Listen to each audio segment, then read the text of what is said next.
નમસ્કાર નમસ્કાર નમસ્કાર વિદ્યાર્થી મિત્રો, સ્વાગત છે આપ સર્વ વિદ્યાર્થી મિત્રોનું તમારી પોતાની યુટ્યુબ ચેનલ ઓશન કોચિંગ ક્લાસીસમાં. વિદ્યાર્થી મિત્રો, તમારી પ્રથમ પરીક્ષાઓ ખૂબ જ નજીક આવી રહી છે અને પ્રથમ પરીક્ષાની તૈયારીઓ કરવા માટે ઓશન કોચિંગ ક્લાસીસ તમારા માટે મોસ્ટ આઈએમપી પ્રશ્નપત્ર પેપર જે કંઈ પણ કયો એ લઈને આવી ગયું છે. તમામે તમામ વિષયના જેની અંદર આપણે આજે અભ્યાસ કરવાનો છે ધોરણ 9, જેમાં તમે અભ્યાસ કરો છો તે સામાજિક વિજ્ઞાન વિષય, જેની અંદર તમને 50 ગુણનું એક મોસ્ટ આઈએમપી પ્રશ્નપત્ર નંબર 1. સર, કેમ પ્રશ્નપત્ર 1 લખ્યું? કારણ કે આની અંદર આપણે ટોટલ 3 પ્રશ્નપત્ર જે તમારી પરીક્ષા માટે મોસ્ટ આઈએમપી છે એવા 3 મોસ્ટ આઈએમપી પ્રશ્નપત્ર અભ્યાસ કરવાના છે, માત્ર ને માત્ર સામાજિક વિજ્ઞાન વિષયને. યાદ રાખજો, ગણિત, વિજ્ઞાન, ઇંગ્લિશ, સમાજ, ગુજરાતી બધા જ વિષયના તમને આ પેપર મળવાના છે, સંસ્કૃત અને હિન્દી પણ. બરાબર છે? તો આ જે આપણું પેપર સેટ છે, જે મોસ્ટ આઈએમપી પ્રશ્ન છે, તેનું આપણે નામ રાખેલું છે શંખનાદ, ધોરણ 9 માટે પ્રથમ પરીક્ષા 2025 માટેના. ઓકે, તો આ જે શંખનાદ જે પેપર સેટ છે તેની અંદર આજે આપણે અભ્યાસ કરવાનો છે કેનો? તો કે મોસ્ટ આઈએમપી પ્રશ્નપત્રના, જેની અંદર આપણે શરૂઆત કરીએ વિભાગ એ થી. ક્યાંથી શરૂઆત કરીએ? વિભાગ એ થી. તો શરૂઆત કરીએ તો શું કહે છે? નીચે આપેલા પ્રશ્નોના માગ્યા મુજબ જવાબ આપો. દરેકનો 1 ગુણ છે અને નીચેના આપેલા વિકલ્પમાંથી સાચો વિકલ્પ પસંદ કરીને જવાબ લખો. બરાબર છે? તો એમાં પહેલો સવાલ છે, નીચેનામાંથી કયા દેશમાં દરેક નાગરિક બેવડું નાગરિકત્વ ધરાવે છે? જો અહીંયા બેવડું નાગરિકત્વ શબ્દ આવે ને એટલે હંમેશા એક વાત યાદ રાખવાની. એ વાત એમ છે, બેવડું નાગરિકત્વ એટલે કે એને પોતાના દેશનું નાગરિકત્વ તો હોય જ, પણ એ સાથે સાથે જે રાજ્યની અંદર રહેતો હોય ને એ રાજ્યનું પણ નાગરિકત્વ હોય. આમ આવી રીતે બંને જગ્યાનું નાગરિકત્વ મળતું એને કહેવાય બેવડું નાગરિકત્વ. બેવડું નાગરિકત્વનો મતલબ એવો નહીં બે દેશનું નાગરિકત્વ મળે. બરાબર છે? તો આવો કયો દેશ છે? યુએસ, ભારત, ગ્રેટ બ્રિટન કે પાકિસ્તાન? તો જવાબ આવશે યુએસએ, અમેરિકા. કયો આવશે? અમેરિકા. અમેરિકામાં છે બેવડું નાગરિકત્વ મળે છે. ત્યારબાદ બીજો સવાલ, કઈ ઉંમરના બાળકોને મફત અને નિઃશુલ્ક પ્રાથમિક શિક્ષણ મેળવવાનો અધિકાર છે? 6ઠા ધોરણમાં ભણતા ને ત્યારથી આવે છે. ક્યારથી આવે છે? 6ઠા ધોરણમાં ભણતા ને ત્યારથી આવે છે. ભાઈ, કઈ ઉંમરના બાળકો? તો ભાઈ 14 વર્ષથી નાની ઉંમરના બાળકો હોય એને શું છે, આપણે કોઈ પણ જોખમી સ્થાનો ઉપર નોકરીએ રાખી શકીએ નહીં. ક્યાં છે? તો કે 14 વર્ષના બાળકો. પણ અહીંયા શું કીધું? 18 વર્ષના, તો એ નહીં આવે. 14 વર્ષથી ઉપરના કીધું છે એ પણ ચાલશે નહીં. 3 વર્ષ સુધીના નહીં આવે. તો ક્યાંથી આવશે? તો કે 6 થી 14 વર્ષના બાળકો. કેમ? તો કે આ ઉંમર એની કઈ ઉંમર છે? તો કે ભણવાની ઉંમર છે. કઈ ઉંમર છે? ભણવાની ઉંમરે એની પાસે જો કામ કરાવવામાં આવે તો ત્યાં શિક્ષણ મેળવવાનો અધિકાર છે તેનું ઉલ્લંઘન થાય છે. આગળ જોઈએ, મુખ્ય મૃદાવરણીય પ્લેટો કેટલી છે? 7 મૃદાવરણીય પ્લેટો છે. અરવલ્લી અને વિંધ્યાચલ વચ્ચે કયો ઉચ્ચ પ્રદેશ આવેલો છે? જો અહીંયા આપણે સરસ મજાનો તમને નકશો દોરીને સમજાવી દઉં. બરાબર છે? કે અરવલ્લી અને વિંધ્યાચલની વચ્ચે કયો ઉચ્ચ પ્રદેશ આવેલો છે? ઓકે, ડુપ્લિકેટ થઈ ગયું. ડિલીટ. આને કરી દઈએ ડિલીટ.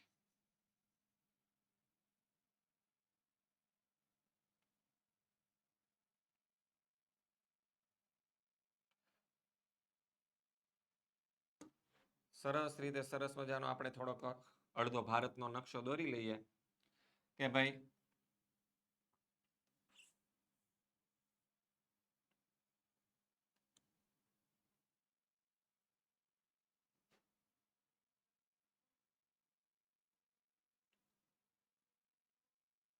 બરાબર છે. આ રીતે થોડોક ભારતનો નકશો છે, થોડુંક ચલાવી લેજો. હવે અહીંયાથી એક પર્વતમાળા નીકળે છે, એનું નામ છે અરવલ્લીની પર્વતમાળા. કઈ છે?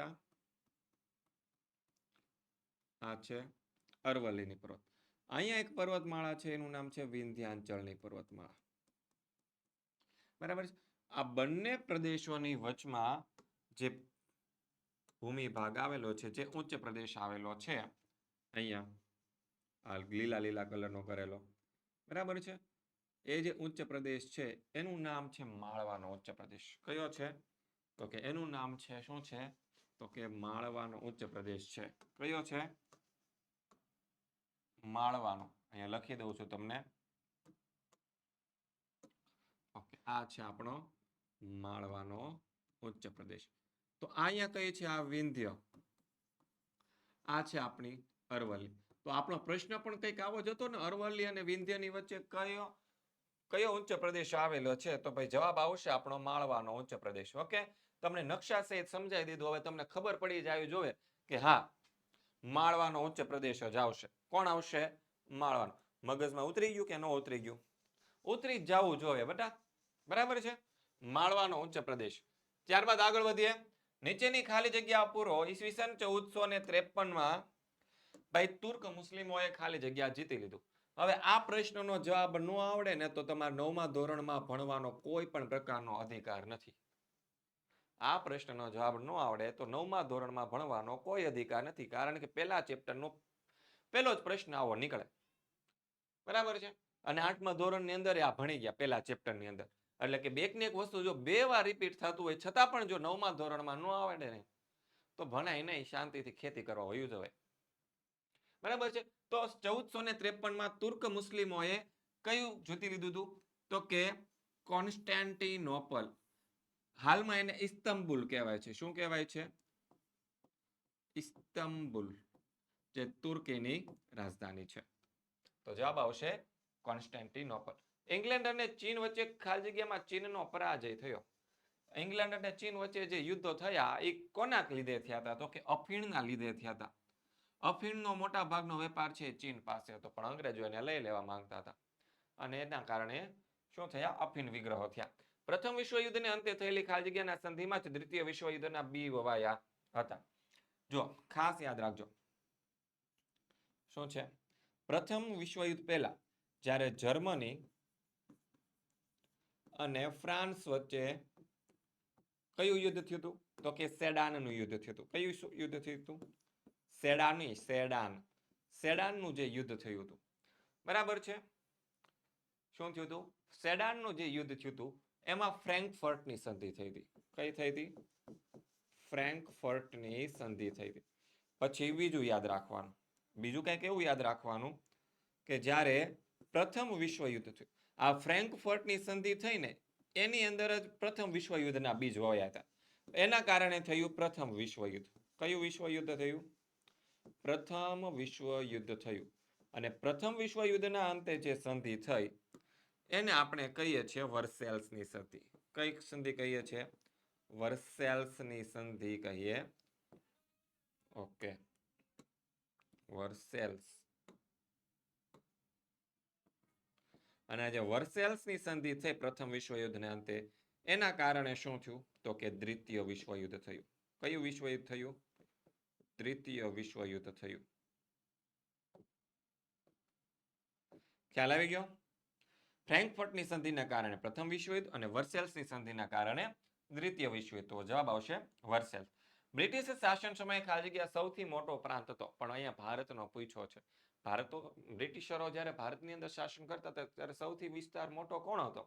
તો ભાઈ બંગાળનો પ્રાંત સૌથી મોટો હતો. કેમ બંગાળનો પ્રાંત સૌથી મોટો હતો? એનું કારણ છે, કારણ કે એ સમયમાં બંગાળમાં હાલનું જે આપણું પશ્ચિમ બંગાળ છે એ તો હતું જ.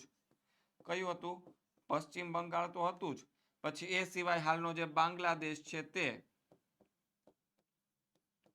પછી બિહાર રાજ્ય પણ હતું, પછી ઓડિશા રાજ્ય પણ હતું, બરાબર છે. અને ઉત્તર પૂર્વના રાજ્યનો કેટલોક વિસ્તાર હતો. તો આટલો બધો મોટો વિસ્તાર હતો, આથી બહુ મોટો પ્રાંત હતો. તો જવાબ આવશે બંગાળ. ત્યારબાદ જોઈએ ગોપાલ કૃષ્ણ ગોખલેના રાજકીય ગુરુ ખરા ખોટા છે. ઓકે, ખરા ખોટા વાળો પ્રશ્ન. ગોપાલ કૃષ્ણ ગોખલે ગાંધીજીના રાજકીય ગુરુ હતા. ભાઈ સાચી વાત છે. 10મો, માઉન્ટ એવરેસ્ટ ભારતમાં સાગર મથા કહેવાય છે? નહીં, સાગર મથા કહેવાતું નથી. સાગર મથા એને ક્યાં કહેવાય છે? તો કે નેપાળમાં કહેવાય છે. ક્યાં કહેવાય છે? નેપાળમાં. અને નેપાળમાં એને સાગર મથા કહેવાતું હોવાથી આ વિધાન કેવું છે? તો કે ખોટું છે. 11મો, કાશ્મીરનું વુલર સરોવર ભૂગર્ભીય ક્રિયાઓ દ્વારા રચાયેલું છે. તો કે હા, સાચી વાત છે, વિધાન ખરું છે. પછી બંધારણ સભાના અધ્યક્ષ કોણ હતા?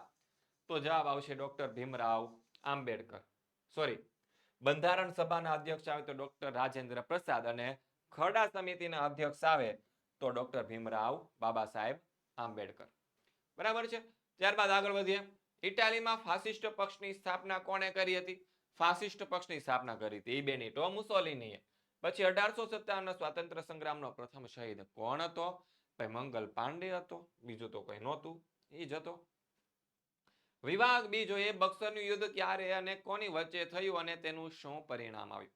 તો ભાઈ બક્સરનું યુદ્ધ છે ને 1764 થયું હતું. ક્યારે થયું હતું? 1764 બંગાળના પૂર્વ નવાબ મીર કાસિમ, મુઘલ શહેનશાહ અને અવધના નવાબની ત્રણેયની સંયુક્ત સેના, અને એની સામે હતા અંગ્રેજોની સેના. બરાબર છે. તો એમાં બક્સરના યુદ્ધમાં છે અંગ્રેજોની જીત થઈ હતી, અને મીર કાસિમ શું થયો? એક ભાગી ગયો, યુદ્ધ મેદાન છોડીને વયો ગયો, ઊભી પૂંછડીએ ભાગ્યો. અને જ્યારે મુઘલ શહેનશાહ શાહ આલમ અંગ્રેજોને બંગાળ, બિહાર અને ઓડિશા પ્રાંતમાંથી જમીન મહેસૂલ ઉઘરાવવાની દીવાની સત્તાઓ આપી દીધી. 17મો સવાલ, કારણ આપો. 22 જાન્યુઆરી 1905 ના દિવસને રશિયાનો લોહિયાળ રવિવાર દિન તરીકે ઉજવવામાં આવે છે.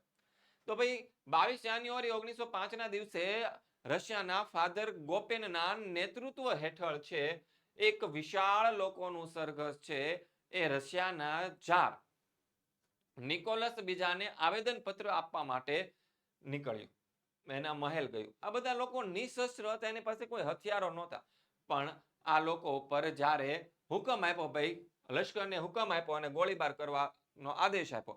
હજારો નિર્દોષ લોકો હતા એ મૃત્યુ પામ્યા. અને જાર નિકોલસના જે મહેલ આગળનો જે બરફ હતો, એ બરફ છે લોહીના લાલ રંગના કારણે આખો લાલ લાલ થઈ ગયો. આથી આગળનો બરફ છે લોહીથી લાલ થઈ ગયો. આથી 22 જાન્યુઆરી 1905 ના દિવસને રશિયાનો લોહિયાળ દિન, રવિવાર દિન તરીકે ઉજવવામાં આવે છે. સંયુક્ત રાષ્ટ્રના મુખ્ય અંગો કેટલા? તો કે 6 અંગો છે.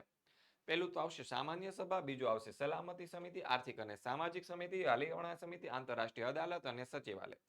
હવે તે ટોટલ 6 અંગો છે, ખાસ યાદ રાખજો. પછી રોલેટ એક્ટની બે મુખ્ય જોગવાઈઓ કઈ કઈ હતી? તો ભાઈ કોઈ પણ વ્યક્તિની કારણ દર્શાવ્યા વિના તેની ધરપકડ કરી શકાતી, અને તેને પર મુકદમો ચલાવ્યા વિના લાંબા સમય સુધી, ઘણા બધા દિવસો સુધી તેને જેલમાં પૂરી રાખી શકાતા હતા. સાર્વત્રિક પુખ્તવય મતાધિકાર એટલે શું? તો ભાઈ સાર્વત્રિક પુખ્તવય મતાધિકાર એટલે કે 18 વર્ષની મોટી ઉંમરના હોય, કાયદા દ્વારા ગેરલાયક ઠેરવવામાં આવ્યા ન હોય, અસ્થિર મગજના ન હોય, અને જેનું મતદાર યાદીમાં નામ હોય એવા ભારતના પ્રત્યેક નાગરિકને જાતિ, ધર્મ, જ્ઞાતિ, કોમ, શિક્ષણ, લિંગ, જન્મસ્થાન, આવક કે મિલકતના ભેદભાવ વિના જે મત આપવાની જે સમાન અધિકાર મળેલો છે તેને મતાધિકાર કહેવામાં આવે છે. ભારતના બંધારણમાં આપેલી બંધારણીય જોગવાઈઓ જણાવો અથવા તો અધિકારો જણાવો. ટોટલ 6 અધિકારો આપણને મળેલા છે. સમાનતાનો, સ્વતંત્રતાનો, ધાર્મિક સ્વતંત્રતાનો, સાંસ્કૃતિક અને શૈક્ષણિક હક, શોષણ સામેનો વિરોધનો હક અને બંધારણીય ઇલાજોનો હક. આ 6 હકો આપણને મળેલા છે. જમીન નિર્માણ વિશે જણાવો કે ભાઈ તાપમાનમાં મોટો ફેરફાર થાય, હિમ થાય, વરસાદ થાય, વનસ્પતિ, જીવજંતુઓ વગેરે પરિબળની અસરથી ખડકોનું શું થાય છે? ખવાણ થાય. પેલું શું યાદ રાખવાનું? તો કે ખડકોનું ખવાણ થાય. શું થાય? ખડકોનું ખવાણ. અને તેની ઉપરની સપાટીનો જે ભૂકો હોય, ખડકોની ઉપરની એનો ભૂકો બની જાય, અને તેમાં ખડકોના ટુકડા છે, કાંકરા છે, માટી છે, રજ છે, આ બધી વસ્તુ ભળે, જેને રેગોલિથ કહેવાય. અને આ રેગોલિથની અંદર હવા અને પાણી જેવા જૈવિક દ્રવ્ય ભળે તો એને શું કહેવાય છે? તો કે ભાઈ એને છે એ જમીન કહેવાય છે. કારણ આપો. બ્રહ્મપુત્ર નદીમાં ચોમાસામાં વિનાશક પૂર આવે છે. તો ભાઈ જો 2-3 મુદ્દા છે આપણે યાદ રાખવાના. બ્રહ્મપુત્ર નદી ભારતના અરુણાચલ પ્રદેશમાં અસમમાં થઈને વહે છે.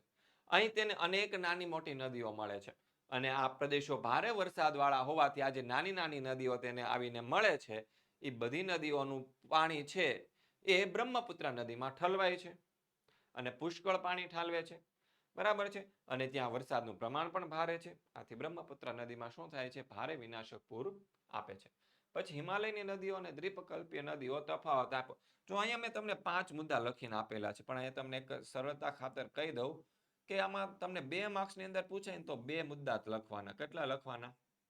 2 મુદ્દા જ લખવાના, બધા મુદ્દા લખવાના નહીં. ભાઈ જો એક તો બહુ ઈઝી છે, તેના બેસિન મોટા છે. કોના? તો કે હિમાલયની નદીઓના.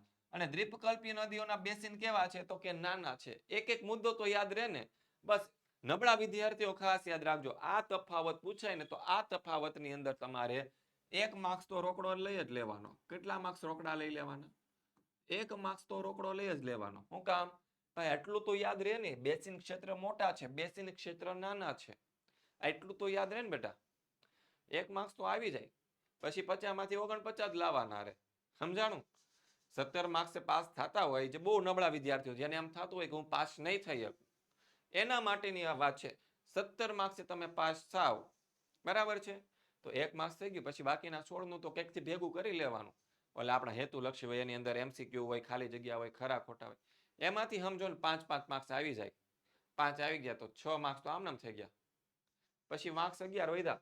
હવે એમાં શું કરવાનું? તો આવા સવાલ જવાબ હોય, એમાંથી એક એક મુદ્દો તો હેલા મુદ્દા તો યાદ રહે ને. બસ 16 સવાલ હોય, બધાને એક એક મુદ્દા લખીને આવો તો 1 માર્ક્સ થઈ ગયા તમારા.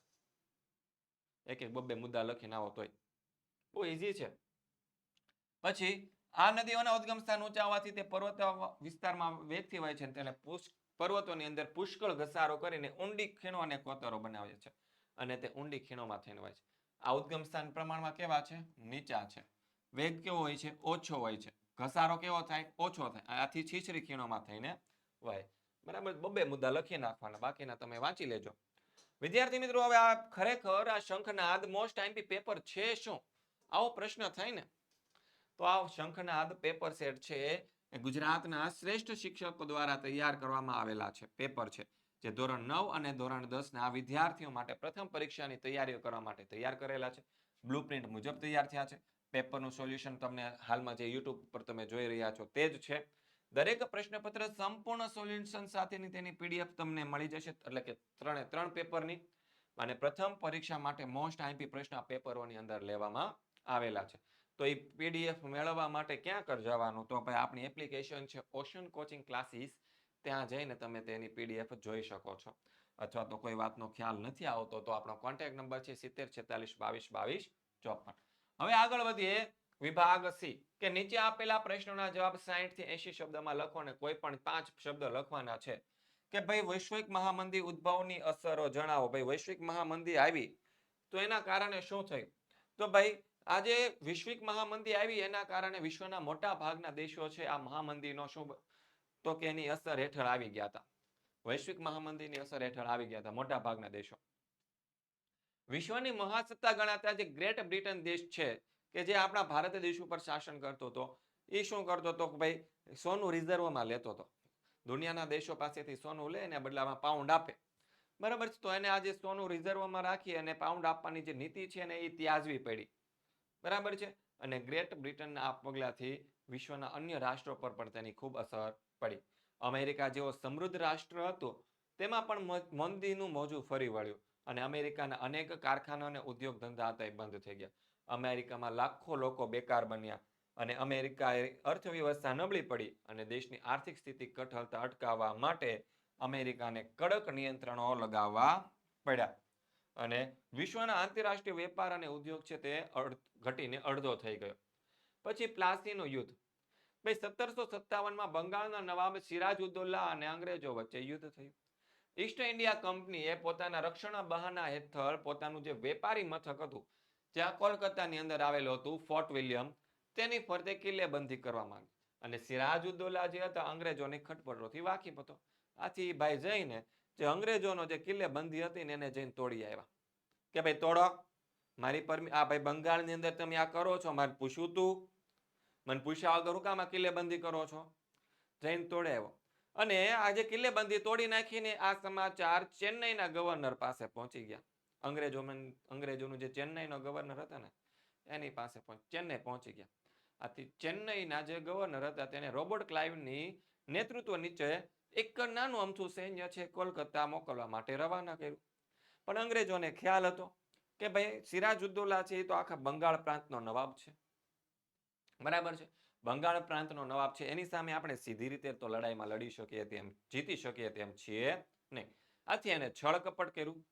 છળકપટમાં એવું એને કર્યું કે ભાઈ જે સિરાજુદ્દૌલાનો જે મુખ્ય સેનાપતિ હતો મિર્ઝાફર એને બોલાવ્યો. અહીંયા બેટા. હા બોલો ને સાહેબ.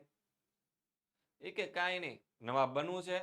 કે હા નવાબ, વાહ, સિરાજુદ્દૌલાની જગ્યાએ હું નવાબ હશ, કેવી મજા આવશે.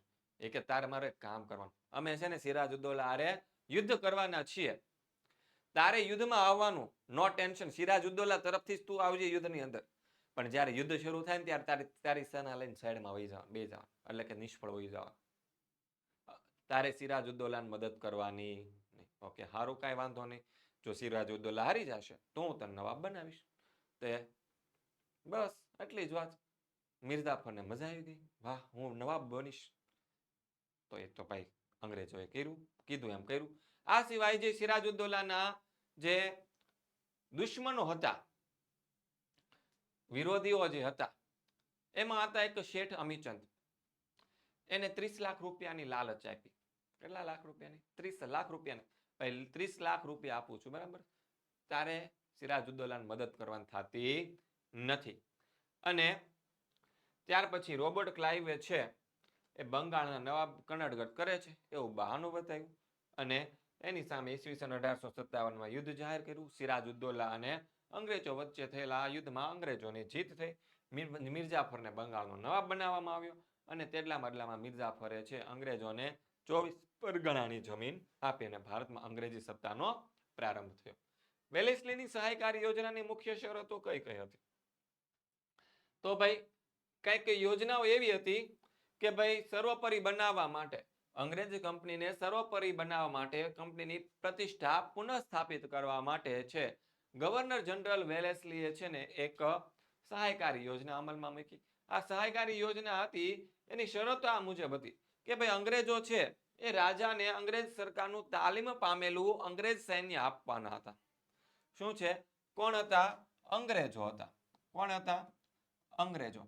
એ રાજા પાસે જાય, ભારતના અલગ અલગ ઘણા બધા રાજાઓ હતા, એ રાજા પાસે જાય અને રાજાને એમ કે તમે સહાયકારી યોજના અપનાવશો ને તો તમારે તમારી સેના પાછળ ખર્ચ જ નહીં કરવાનો. શું નહીં કરવાનો? ખર્ચ નહીં કરવાનો. કેમ? તો કે તમને બધી જ સેના છે ને એ અંગ્રેજો આપશે. રાજાને બધી સેના કોણ આપશે? અંગ્રેજો આપશે. રાજાને કહે વાહ, મજા આવી ગઈ, અમારે આ સૈન્ય રાખવાનું જ નહીં. વાહ ભાઈ વાહ. પણ સૈન્ય આપે છે એના બદલામાં બીજી કેટલીક શરતો પણ હતી. શું હતી? અને રાજ્યનું રક્ષણ પણ કરશે. તો ભાઈ હવે જો સૈન્ય આપે છે, સેના આપે છે અંગ્રેજો રાજાને, તો એના બદલામાં શું કરવાનું? તો ભાઈ સેનાનો ખર્ચો લાગે તો એટલો ખર્ચ છે એ ખર્ચ રાજા અંગ્રેજોને આપી દેશે, અથવા તો એ જેટલો ખર્ચ થતો એટલી ઉપજનો જમીન છે એ જમીનમાંથી કરવેરા ઉઘરાવવાની સત્તા છે અંગ્રેજોને આપી દેવામાં આવશે. રાજાને તો એ ટેન્શન નહીં, માથાકૂટ ન કરી. કોણ ભાઈ સેના હારે આવી બધી માથાકૂટું કરે? ભાઈ આપણે ભાઈ તમે તૈયારીઓ કરો, યુદ્ધની તૈયારી કરો, આપણે ઓલા ઉપર આક્રમણ કરવા જવાનું, ઓલા રાજા યુદ્ધ કરવા જવાનું, માય ગયું બધું મૂકોને પડતું. આપણને બેઠે બેઠી સેના મળે છે, એ પાછી સૈન્ય હોય, તાલીમ પામેલી હોય પ્રોપર, બરાબર છે? કોણ કરે ભાઈ? રાજા આળસુડા થઈ ગયા હતા, બરાબર છે? એના બદલામાં શું કરવાનો? એટલો ખર્ચો આપવાનો હતો. અથવા તો તે રાજા અંગ્રેજ સરકાર પછી બીજી શરત એવી હતી કે આ રાજા જે છે ને એ અંગ્રેજ સરકારની એને શું અંગ્રેજોની શું લેવી પડશે? પરમિશન લેવી પડશે. શું લેવી પડશે? પરમિશન લેવી પડશે. શેની? તો કે ભાઈ બીજા રાજા સાથે યુદ્ધ નહીં કરી શકે. અંગ્રેજોની પરમિશન વિના બીજા રાજા સાથે યુદ્ધ કરી શકે નહીં, અથવા તો એની સાથે સંધિ પણ નહીં કરી શકે. તેની સહાયકારી યોજનાના અમલ માટે રાજ્ય દરબારમાં એક અંગ્રેજ પ્રતિનિધિને હાજર રાખવા. એટલે કે આ સહાયકારી યોજના સ્વીકારો તો તમારા દરબારની અંદર ભાઈ એક અંગ્રેજ અધિકારી રહેશે. ભાઈ તમને તમારી બધી વાત છે અંગ્રેજો સુધી પહોંચાડશે. ભાઈ રાજ્યની અંદર આવી બાબતો ચાલે છે, આવા પ્રશ્નો ચાલે છે, બરાબર છે? અને પાંચમી શરત એવી હતી કે તે અંગ્રેજો સિવાય બીજા કોઈ પણ પરદેશીઓની નોકરીમાં રાખી શકશે નહીં. એટલે કે અંગ્રેજ અધિકારીને તો રાખવાનો જ, પણ જે ઓલા બીજા પોર્ટુગીઝો, ડચ લોકો, ફ્રેન્ચ લોકો એ બધા આવ્યા હતા એ કોઈને રાજ્યની અંદર રાખવાના નહીં. ટૂંકનો લખો સંયુક્ત રાષ્ટ્રની સલામતી સમિતિ. તો સલામતી સમિતિ છે તે સંયુક્ત રાષ્ટ્રનું સૌથી મહત્વનું અંગ છે. કેવું અંગ છે? સૌથી મહત્વનું અંગ. હવે તે 15 સભ્યોની બનેલી સલામતી સમિતિ કેટલા સભ્યોની બનેલી છે? 15 સભ્યોની બનેલી છે, જેમાં યુએસ, રશિયા, બ્રિટન, ફ્રાન્સ અને ચીન આ 5 કાયમી સભ્યો છે. 5 સભ્યો એમાં કેવા હોય છે તો કે કાયમી હોય, અને બાકીના 10 સભ્યો હોય કેવા હોય તો કે બિનકાયમી સભ્યો હોય. બરાબર છે. સલામતી સમિતિનું કાર્ય શું છે તો કે વિશ્વમાં શાંતિ અને સલામતી જાળવવાનું કાર્ય કરે છે, અને તે માટે ચર્ચાઓ કરે છે. અને ચર્ચાઓને અંતે 5 કાયમી સભ્યો સહિત ઓછામાં ઓછા 9 સભ્યોની મતથી ઠરાવ પસાર કરવામાં આવે. એટલે કે 5 કાયમી સભ્યોની સહમતિ જોઈએ, અને બાકીના જે 9 છે 10 માંથી 9 એ લોકોની સહમતિ પણ જોઈએ, તો જ કોઈ પણ ઠરાવ પસાર થાય. અને 5 કાયમી સભ્યોને ઠરાવવાનો નિષેધ કરવાનો વિશેષ અધિકાર આપ્યો છે. નિષેધ એટલે કે નેગેટિવ. કેવો? નેગેટિવ વોટ કરવાનો. કેવો વોટ કરવાનો? નેગેટિવ વોટ કરવાનો વિશેષ અધિકાર આપ્યો છે, જેને નિષેધાધિકાર અથવા તો વીટો કહેવામાં આવે છે. શું કહેવામાં આવે છે? વીટો કહેવામાં આવે છે. અને આંતરરાષ્ટ્રીય શાંતિ સલામતી જાળવવા માટે સલામતી સમિતિને આ વિશાળ સત્તાઓ આપવામાં આવી છે, માટે તે સંયુક્ત રાષ્ટ્રના સભ્ય રાષ્ટ્ર સાથે વાટાઘાટો કરે છે. સભ્ય રાષ્ટ્ર વચ્ચે યુદ્ધ થયું હોય તો તે લવાદી કે વાટાઘાટો દ્વારા તેનો અંત લાવવાનો પણ પ્રયત્ન કરે છે. ત્યારબાદ જોઈએ ધાર્મિક સ્વતંત્રતાનો હક. આપણા દેશમાં દરેક નાગરિકને 6 હકો મળ્યા છે. એમાંનો એક હક એટલે કે ધાર્મિક સ્વતંત્રતાનો હક. તો ભારત કેવો દેશ છે તો કે બિન સાંપ્રદાયિક દેશ છે. ભારત દેશને પોતાનો કોઈ ધર્મ નથી. ભારતનું રાજ્ય કોઈ ધર્મ કે સંપ્રદાયના સિદ્ધાંતો અને માન્યતાના આધારે ચાલતું નથી. અને ધાર્મિક બાબતો અને માન્યતામાં ભારત કેવો છે તો કે તટસ્થ છે. અહીં બધા ધર્મોને સમાન ગણવામાં આવે છે. ભારતના બંધારણમાં બધા નાગરિકોને ધાર્મિક સ્વતંત્રતાનો હક આપવામાં આવ્યો છે. અને આ હક દ્વારા નાગરિક છે પોતાની જાહેર વ્યવસ્થા, નૈતિકતા, સ્વાસ્થ્યનો વિરોધ ન હોય તેઓ કોઈ પણ ધર્મ છે મનપસંદ ધર્મ પાળવાનો, માનવાનો અને તેનો પ્રચાર પ્રસાર કરવાની ભાઈ બધા લોકોને છૂટછાટ આપવામાં આવેલી છે. આ હક મુજબ નાગરિક પોતાના ધર્મના ક્રિયાકાંડો, પ્રાર્થનાઓ, પૂજાઓ અને અન્ય વિધિઓ કરવાની પણ છૂટછાટો આપવામાં આવી છે. આ હકે નાગરિકને ધર્મ પરિવર્તન કરવાની પણ સ્વતંત્રતા આપી, એટલે કે કોઈ પણ વ્યક્તિ છે પોતાનો ધર્મ પરિવર્તન કરી શકે. આ ઉપરાંત આ હક અન્વયે નાગરિક પોતાના ધર્મનો પ્રચાર માટે સંસ્થાઓ સ્થાપી શકે છે, મુક્તપણે તેનું સંચાલન કરી શકે છે, અને ધાર્મિક સંસ્થાઓ મિલકત ધરાવી શકે છે. ટૂંકનો લખો સમાનતાનો હક. બીજો હક કયો લખ્યો કીધો છે તો કે સમાનતાનો હક. સમાનતા એ છે લોકશાહીનો પાયાનો સિદ્ધાંત છે. કેવો સિદ્ધાંત છે તો કે પાયાનો સિદ્ધાંત. સમાનતા તો બધાને મળવી જોઈએ. સમાનતાના હક દ્વારા બધા નાગરિકોને કાયદાના સમાનતા તેમજ કાયદાનું સમાન રક્ષણ આપવામાં આવ્યું છે. એ પછી કોઈ પણ ધર્મનો હોય, કોઈ પણ જાતિનો હોય, કોઈ પણ લિંગ હોય, કોઈ પણ જ્ઞાતિ હોય, કોઈ પણ ભાષા હોય, કોઈ પણ રંગ હોય કે એનું જન્મસ્થાન ગમે ત્યાં હોય, કોઈ પણ પ્રકારના ભેદભાવ વિના છે એ નાગરિકને સમાનતાનો હક મળેલો છે. આ હક છે સરકારી નોકરી, ધંધો, જાહેર રોજગાર, હોદ્દાની પ્રાપ્તિ, ધાર્મિક સ્વતંત્રતા, જાહેર સ્થળોનો ઉપયોગ, સામાજિક જીવન વગેરે દરેક બાબતની અંદર આપણને આ સમાનતાનો હક મળેલો છે. દેશની અનુસૂચિત જાતિઓ અને અનુસૂચિત જનજાતિઓ અને સામાજિક દ્રષ્ટિએ પછાત મનાતા વર્ગો માટે રાજ્ય સરકાર ખાસ જોગવાઈઓ કરે તો તે સમાનતાના હકનો ભંગ ગણાશે નહીં. એટલે કે આ પછાત રહી ગયેલા લોકો છે એના માટે જો કોઈ યોજનાઓ બહાર પાડે છે સરકાર, ગવર્મેન્ટ, તો એ સમાનતાનો હક છે એ ગણાશે, એનો ભંગ ગણાશે નહીં. કારણ કે એ લોકો ઓલરેડી પછાત છે, પાછળ રહી ગયા છે, તો તેને બધા સામાન્ય લોકો સાથે ઉપર લાવવા માટે કંઈક યોજનાઓ લાવવી પડે. આ વર્ગો માટે સરકારી નોકરીઓમાં, શિક્ષણ સંસ્થાઓમાં અનામત બેઠકો રાખવામાં આવે છે. ભારતીય સમાજમાં કલંક ગણાતી અસ્પૃશ્યતા, ભારતીય સંસ્કૃતિમાં કલંક ગણાતી અસ્પૃશ્યતાને બંધારણે નાબૂદ કરી છે. તે અસ્પૃશ્ય કે અન્ય પછાત જાતિઓના લોકોને અછૂત ગણી તેમનો તિરસ્કાર પણ આપણે કરી શકીએ નહીં. અસ્પૃશ્યતાનું આચરણ સજાપાત્ર ગુનો બને છે. આમ સમાજમાં કૃત્રિમ ભેદભાવ સર્જાતા જે ઇકબાલો હતા, ઇલકાબો હતા, ખિતાબો હતા, એનો નાશ કરવામાં આવ્યો છે. શું કરવામાં આવ્યો છે? એટલે કે એને હટાવી દેવામાં આવ્યા છે. એવા આપણને ઇલકાબો કે ખિતાબો હવે આપણને જોવા મળતા નથી. પછી જોઈએ જળ પ્રદૂષણ અટકાવવાના ઉપાયો. તો ભાઈ નિયમો બનાવ્યા છે એનું કડકપણે પાલન કરવાનું. પછી રાષ્ટ્રીય નદી સંરક્ષણ યોજના દ્વારા જળ શુદ્ધિકરણ માટે બનાવેલા કાર્યક્રમનો શું કરવાનો? અમલ કરવાનો. ઔદ્યોગિક એકમો પોતાનું દૂષિત પાણી છે એ નદીના ન ઠાલવે તે માટેના કડક કાયદા બનાવવા. ઉદ્યોગો દૂષિત પાણીને નદીમાં છોડતા પહેલા તેની પર જરૂરી શુદ્ધિકરણ પ્રક્રિયા કરે, જેથી રાસાયણિક જળમાં રહેલા હાનિકારક તત્વો છે તે શું થઈ જાય તો કે નાબૂદ થઈ જાય. દૂષિત પાણીને શુદ્ધ કર્યા પછી જ તેનો નદીઓમાં નિકાલ કરી શકાય. દૂષિત પાણી છે અને શુદ્ધ કર્યા પછી શું કરી શકાય તો કે નદીની અંદર તેનો નિકાલ કરી શકાય. એવા સરકારી કાયદા બનાવીને તેનો ચુસ્તપણે અમલ કરાવો. બધા નાગરિકોએ નદીનું પાણી ચોખ્ખું રહે તે માટે ઘરનો કચરો નદીના પાણીમાં ન ભળે તેની કાળજી રાખવી જોઈએ. બરાબર છે, બહુ સિમ્પલ વસ્તુ છે. પછી આગળ જોઈએ બંગાળની ખાડી, માળવાનું ઉચ્ચ પ્રદેશ અને મહાનદી છે. આપણે શું કરવાનું છે તો કે મેપની અંદર દર્શાવવાનું. માળવાનો ઉચ્ચ પ્રદેશ તો મેં હમણાં તમને દર્શાવી દીધો. બરાબર છે, જોઈ લઈએ. આ છે આપણી બંગાળની ખાડી. પછી આ માળવાનો ઉચ્ચ પ્રદેશ અહીંયા આવશે. બરાબર છે, આવી રીતે આમ. પછી આગળ કઈ છે તો કે મહાનદી છે. અહીંયાથી આવી રીતે આ નીકળે છે. આ છે આપણી મહાનદી. પછી આગળ જોઈએ વિભાગની ભારતના સ્થાન અને વિસ્તાર વિશે માહિતી આપો. તો કે ભારત છે એશિયા ખંડના દક્ષિણ ભાગમાં મધ્ય સ્થાને આવેલો દ્વીપકલ્પીય દેશ છે. તેનો મુખ્ય ભાગ ભૂમિભાગ સિવાય એટલે કે આ ભારત દેશ છે તેના મુખ્ય ભૂમિભાગ છે એ સિવાય બે દ્વીપ સમૂહો પણ આવેલા છે. એક છે લક્ષદ્વીપના દ્વીપ સમૂહ અને બીજા છે અંદમાન નિકોબારના ટાપુઓ. તેનો મુખ્ય ભૂમિભાગ 8.4 અક્ષાંશ, 37.6 ઉત્તર અક્ષાંશ ઋતુની વચ્ચે તેમજ 68.7 અક્ષાંશ અને 97.25 પૂર્વ રેખાંશ ઋતુની વચ્ચે આવેલો છે. તેથી તે પૂર્ણપણે અને પૂર્વ ગોળાર્ધમાં છે. સર કાંઈ ખબર પડી તો કે કાંઈ ખબર ન પડી. હાલો સમજાઈ દો. આ એક વાક્ય છે ને તમને એટલી સરસ રીતે સમજાઈ દઉં તમને ખબર પડી જ જાય. શું થાય ખબર તમને પડી જ જાય. પડી જાય કે ન પડી જાય? ચલો કહી દો મને. તો કે અક્ષાંશ અને રેખાંશ છે શું? તો કે પૃથ્વીના ગોળા ઉપર દોરેલી ઊભી જે કાલ્પનિક રેખાઓ છે ને એને અક્ષાંશ કહેવાય. આડી કાલ્પનિક રેખાઓ છે ને એને રેખાંશ કહેવાય. હે ને?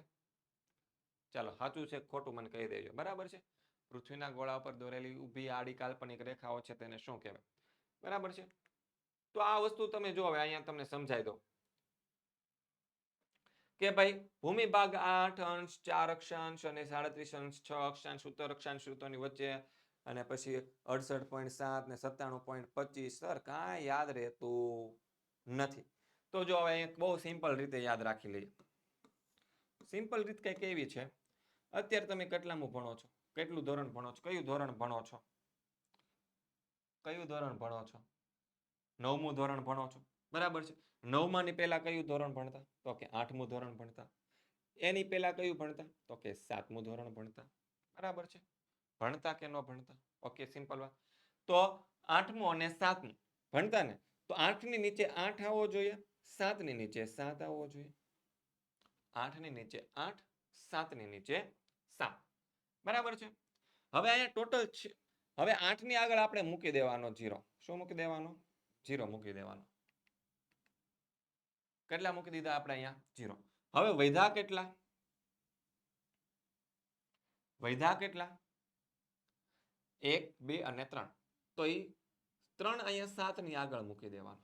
મૂકી દીધો. 3 7ની આગળ કેટલા મૂકી દીધા? 3 મૂકી દીધા. બરાબર છે. 3 ને 3 કેટલા થાય? તો કે 6 થાય.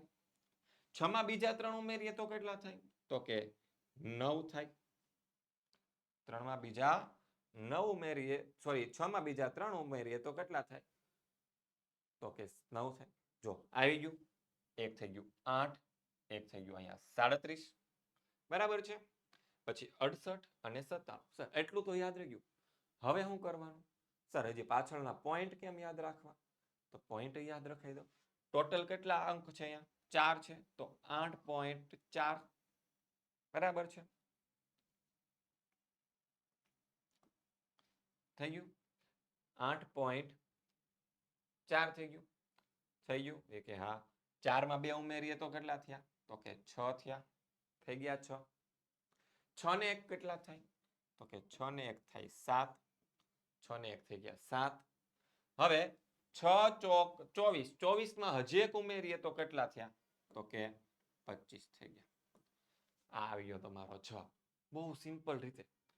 આ છે તમારા અક્ષાંશ વૃત્ત. કયા વૃત્ત છે? અક્ષાંશ વૃત્ત. અને આ છે તમારા રેખાંશ વૃત્ત. બસ આટલા અક્ષાંશ અને આટલા રેખાંશની વચ્ચે આવેલ. કેટલામું ભણો છો? 9મું ભણો છો. સિમ્પલ રીતે 9મું ભણો છો. 9માની પહેલા ભણતા 8મું, 8માની પહેલા ભણતા 7મું. 8ની નીચે 8, 7ની નીચે 7. થઈ ગયું. હવે ટોટલ કેટલા અંકો છે? તો કે 4 અંકો છે. તો પહેલામાં મૂકી દીધા, સોરી, હા અહીંયા મૂકી દીધો 0, વધ્યા 3 તો અહીંયા 3, 3 માં ઉમેરો 3 તો 6, 6 માં બીજા 3 ઉમેરો તો 9. હવે ટોટલ અંકો 4 છે એટલે પોઈન્ટ વાળાની વાત છે તો અહીંયા 4 લખી દીધા. 4 માં 2 ઉમેરો તો 6, 6 ને 1 થાય 7 અને 6 ચોક 24 ને 1 થઈ ગયા 25. તો એ રેખાંશ થઈ ગયા. હવે જોઈએ ભારતની મધ્યમાંથી કઈ વૃત્ત પસાર થાય છે? કર્કવૃત્ત પસાર થાય છે અને તે 23.30 અંશ ઉત્તર અક્ષાંશ વૃત્ત પર આવેલો છે. પછી લક્ષદ્વીપ ટાપુઓ ક્યાં આવ્યા છે? તો કે અરબ સાગરમાં આવ્યા છે. અંદમાન નિકોબાર ટાપુ ક્યાં આવ્યા છે? તો કે બંગાળાની ખાડીમાં આવ્યા છે. ભારતની વાયવ્ય સીમા એ પાકિસ્તાન દેશ છે, અફઘાનિસ્તાન દેશ છે. ઉત્તરે ચીન, નેપાળ અને ભૂટાન જેવા દેશો આવેલા છે. પૂર્વ દેશ વિસ્તારમાં બાંગ્લાદેશ અને મ્યાનમાર અને દક્ષિણ દિશામાં શ્રીલંકા જેવા પાડોશી દેશો આવેલા છે. ભારતનું ક્ષેત્રફળ કેટલું છે? તો કે 32.8 લાખ ચોરસ કિલોમીટર. તે જગતના ભૂક્ષેત્રના માત્ર 2.42% જેટલું જ ક્ષેત્રફળ છે અને ક્ષેત્રફળના સંદર્ભે ભારતનો ક્રમ જગતમાં કેટલામો છે? તો કે 7મા નંબરે આવે છે. આવી બધી તો વાત યાદ રહી જાય ને ભાઈ, 7મા નંબરે આવે, કર્કવૃત્ત પસાર થાય, એટલે અક્ષાંશ રેખાંશ યાદ ન રહે. બે ભાઈ દ્વીપ સમૂહ આવેલા છે, અંદમાન અને નિકોબાર. બંગાળના ખાડીમાં ભાઈ અંદમાન નિકોબાર છે અને અરબ સાગરની અંદર લક્ષદ્વીપ છે. આવો જે ટોપિક યાદ રહે. પછી ભારતથી મોટા 6 દેશો રશિયા, કેનેડા, યુએસ, ચીન, બ્રાઝિલ અને ઓસ્ટ્રેલિયા. અને આમાંનો પ્રત્યેક દેશ ભારતથી 2 થી 5 ગણો મોટો છે. અને ભારતના અક્ષાંશીય અને રેખાંશીય વિસ્તારો લગભગ કેટલા છે? તો કે 29-30 અંશ જેટલા છે. વાસ્તવિક અંતરમાં થોડોક ફેરફાર છે એટલે કે બહુ જાજો ફેરફાર નથી. ઉત્તર દક્ષિણ વિસ્તાર કેટલો છે? તો કે 3214 કિલોમીટર. જો હવે પાછું એક બીજી વસ્તુ, ભાઈ ઉત્તર દક્ષિણ વિસ્તાર એટલે કે અહીંયા કાશ્મીર થી લઈને કન્યાકુમારી સુધીનો જે આમ લંબાઈ છે ભારત દેશની, આવી રીતે કાશ્મીર થી લઈને કન્યાકુમારી સુધી. સર યાદ નથી રહેતું, શું કરવું? તો ભાઈ આવી રીતે યાદ રાખી લેવાય. કેવી રીતે યાદ રાખી લેખાય? તો ભાઈ 3214 કિલોમીટર છે એમ નો યાદ રખાય. જો બહુ સિમ્પલ વસ્તુ શીખવાડું છું તમને કે કેટલા એકડા તો આવડે ને, એકડા તો આવડે છે ને. તો અહીંયા લખી દેવાનું 3, સોરી એકડે 1 લખી દેવાનું. પહેલા શું લખી દેવાનું? એકડે 1. શું લખી દીધું? એકડે 1. પછી તો કે બગડે 2, પછી તો કે તગડે 3, પછી શું આવે? ચોગડે 4. પણ ઉપર નહીં લખવાનું, ચોગડે 4 ને નીચે લખી દેવાનું. 3214 કિલોમીટર. યાદ રહી ગયું કે ન રહી ગયું? ભાઈ ઉત્તર દક્ષિણ અંતર છે તે 3214 કિલોમીટર છે, જ્યારે પૂર્વ પશ્ચિમ છે એ 2933 કિલોમીટર છે. બરાબર છે. કર્કવૃત્ત છે તે ભારતની મધ્યમાંથી પસાર થાય લગભગ ભારતના 2 ભાગ પાડે છે. રેખાંશીય તફાવતને કારણે પૂર્વ પશ્ચિમ આવેલા દૂરના સ્થળો સ્થાનિક સમયમાં આશરે કેટલો છે? તો કે 2 કલાકનો તફાવત છે. એટલે કે સૌથી પહેલા અરુણાચલ પ્રદેશમાં સૂર્યોદય થાય, છેલ્લે ગુજરાતમાં થાય. ભારતની પ્રમાણ સમય રેખા 82.333 પૂર્વ રેખાંશ વૃત્ત પર આવેલી છે. જે ક્યાંથી? તો કે ઉત્તર પ્રદેશના મિર્ઝાપુર જિલ્લામાંથી પસાર થાય તેનો સ્થાનિક સમય જ ભારતનો શું ગણાય છે? પ્રમાણ સમય રેખા ગણાય છે. ઉત્તર ભાગ છે એ થોડોક વધારે વિસ્તૃત છે. તેમાં હિમાલય અને ઉત્તરના મેદાનો આવેલા છે. દક્ષિણનો ત્રિભુજાકાર એટલે કે દક્ષિણ ભારતનો ભાગ છે એ ત્રિભુજાકાર અને નીચે જતા તે સાંકડો થતો જાય. આ ભાગમાં દ્વીપકલ્પી ઉચ્ચ પ્રદેશનો ઘણો મોટો ભાગ દરિયા કિનારાના મેદાનો પણ આવેલા છે. જલિયાવાલા બાગનો હત્યાકાંડ.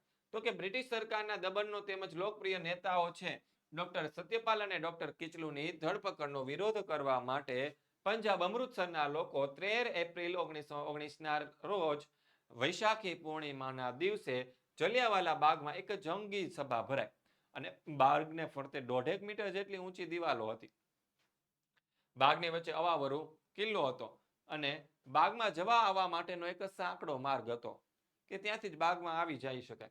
અને બાગની વચ્ચે આવવા માટેનો સાંકડો અને સભા ચાલતી હતી ત્યારે અમૃતસરનો જે પોલીસ વડો હતો એ ત્યાં પોતાનું પોલીસ વડો હતો જનરલ ડાયર લશ્કરી ટુકડી લઈને ત્યાં આવી પહોંચ્યો. તેને લોકોને વિખરાઈ જવાની ચેતવણી આપ્યા વિના ગોળીબાર છે તે શરૂ કરાવી દીધો અને ઓચિંતા જ ગોળીબાર શરૂ કરવાનો હુકમ આપ્યો. લશ્કરે માત્ર 10 મિનિટની અંદર 1500 રાઉન્ડ છે ગોળીબારી રાઉન્ડ કર્યા અને 379 લોકો છે આની અંદર મૃત્યુ પામ્યા, 1200 લોકો ઘવાઈ ગયા. અને કોંગ્રેસે નિમેલી જે સમિતિ હતી તેના મતે લગભગ 1000 લોકો જેટલા હતા તે આ ભાગની અંદર જલિયાવાલા બાગની અંદર મૃત્યુ પામ્યા હતા.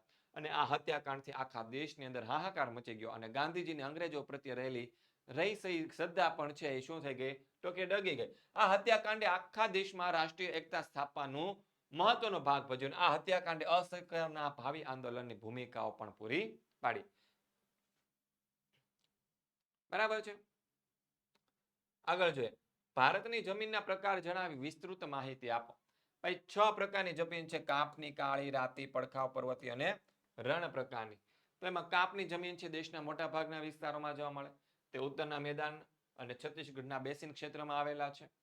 જમીનના 2 પ્રકાર છે: ખદર અને બાંગર. નદીઓના નિક્ષેપણથી બનેલા નવા કાપની જમીનને ખદર કહેવાય અને આવી જમીન નદીના નજીકના ક્ષેત્રમાં જોવા મળે.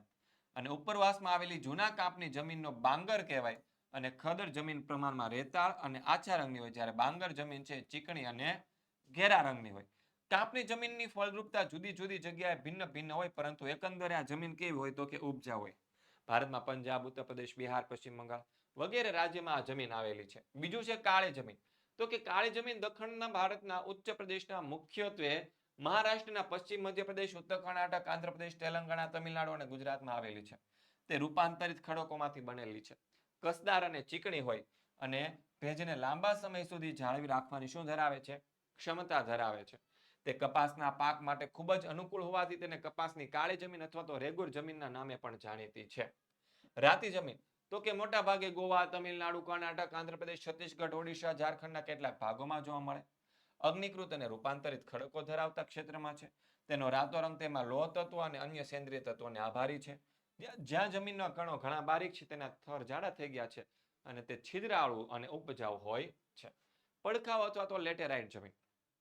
પડખાવ જમીન પશ્ચિમ મહારાષ્ટ્ર, ગોવા, કર્ણાટક, કેરળ, ઓડિશા, અસમના પૂર્વોત્તર રાજ્યોમાં ક્યાંક જોવા મળે. ભારે વરસાદના લીધે જમીન ઉપલું પડ હોય એ શું દ્રવ્ય ક્ષારોના ધોવાઈ જવાના કારણે છે એ જમીન બને. ધોવાઈ ગયેલા પડમાં લોહ અને એલ્યુમિનિયમ તત્વોના સંયોજનનું પ્રમાણ વધુ હોવાથી તે રાતી દેખાય અને પડખાવ જમીનમાં જૈવિક દ્રવ્યનું પ્રમાણ ઓછું હોવાથી તે ઓછી ફળદ્રુપતા ધરાવે છે. પર્વતીય જમીન તો કે પર્વતીય જમીન હિમાલય અને પૂર્વની પર્વત શ્રેણીઓની અંદર આવેલી છે. જમ્મુ કાશ્મીર, હિમાચલ પ્રદેશ, ઉત્તરાખંડ, સિક્કિમ, અરુણાચલ પ્રદેશના કેટલાક ભાગમાં ઉત્તર પૂર્વના રાજ્યમાં આ પ્રકારની જમીન આવેલી છે. અગ્નિકૃત અને રૂપાંતરિત ખડકો ધરાવતા ક્ષેત્રમાં રાતો રંગ તેમાં રહેલા લોહ તત્વ અને સેન્દ્રિય તત્વોને આભારી છે અને આ જમીનના ઘણા બધા બારીક થર જાડા છે, ત્યાં છિદ્રાળુ અને ઉપજાઉ હોય છે. રણ પ્રકારની જમીન ક્યાં તો કે રાજસ્થાન, ગુજરાત, પંજાબ અને હરિયાણાના શુષ્ક ક્ષેત્રમાં. અહીં કેટલીક રેતી મુખ્યત્વે પવન દ્વારા સ્થાપિત થયેલા ખવાણથી ઉદ્ભવી છે, તો કેટલીક સિંધુ ખીણમાંથી ઉડીને આવેલી જમા થયેલી છે. કેટલાક ક્ષેત્રમાં ક્ષાર કણોની અધિકતા અને જૈવિક દ્રવ્યની ઓછપ જોવા મળે. અહીં જે વિસ્તારમાં માટીના કણોનું પ્રમાણ સારું અને ક્ષારતા ઓછી છે, ત્યાં સિંચાઈની સગવડ થાય તો ખેતી થઈ શકે છે. બસ વિદ્યાર્થી મિત્રો, આ જ હતું સરસ મજાનું તમારું ધોરણ 9 નું સામાજિક વિજ્ઞાન વિષયની શંખનાદ સિરીઝનું પ્રશ્નપત્ર નંબર 1. આવા જ પ્રશ્નપત્ર બીજું અને ત્રીજું તમારા માટે ટૂંક સમયની અંદર હાજર થઈ જવાનું છે. ત્યાં સુધી મળીએ છીએ નેક્સ્ટ વિડીયોની અંદર. ત્યાં સુધી જય હિન્દ, જય ભારત.